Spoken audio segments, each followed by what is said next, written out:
തിരുനബി സല്ലല്ലാഹു അലൈഹി വസല്ലമ തങ്ങളുടെ കവിളുകൾ കൂടുതലായി മാംസം തിങ്ങി നിറഞ്ഞതോ മെലിഞ്ഞൊട്ടിയതോ അല്ലാതെ സൗന്ദര്യം വിഴിഞ്ഞൊഴുകുന്ന പ്രത്യേകമായ രീതിയിലുള്ളതായിരുന്നു.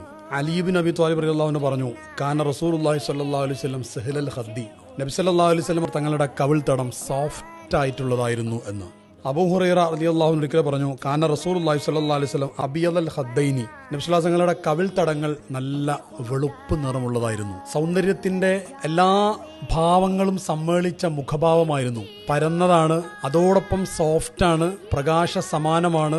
കാണുമ്പോൾ തന്നെ എല്ലാവർക്കും നോക്കിയിരിക്കാൻ തോന്നുന്ന തരത്തിലുള്ള പ്രത്യേകമായ സൗന്ദര്യം അവിടത്തേക്കുണ്ടായിരുന്നു. അമ്മാർ ഇബ്നു യാസിർ റളിയല്ലാഹു അൻഹു പറഞ്ഞു, കാന റസൂലുള്ളാഹി സ്വല്ലല്ലാഹു അലൈഹി വസല്ലം യുസല്ലിമു അൻ യമീനിഹി വഅൻ യസാരിഹി ഹത്താ യുറാ ബയാലു ഖദ്ദിഹി, നബി സല്ലല്ലാഹു അലൈഹി വസല്ലം തങ്ങൾ വലതു ഭാഗത്തേക്കും ഇടതു ഭാഗത്തേക്കും സലാം വീട്ടുമ്പോൾ അവിടുത്തെ ആ മുഖകമലത്തിന്റെ തീക്ഷ്ണമായിട്ടുള്ള സൗന്ദര്യം പിന്നിലിരിക്കുന്ന ആളുകൾക്ക് കാണാമായിരുന്നു. ആ സുന്ദരമായ വെളുത്ത ആ പ്രകാശ സമാനമായ മുഖം സലാം വലതു ഭാഗത്തേക്ക് വീട്ടുമ്പോൾ ആ ഭാഗത്തുള്ളവരും ഇടതു ഭാഗത്തേക്ക് വീട്ടുമ്പോൾ ആ ഭാഗത്തുള്ളവർക്കൊക്കെ അത് കാണാമായിരുന്നു എന്ന് കാണാൻ കഴിയും. അല്ലാഹു സുബ്ഹാനഹു വ തആല സന്തോഷത്തോട് അത് കാണാനുള്ള തൗഫീഖ് നമുക്ക് നൽകട്ടെ.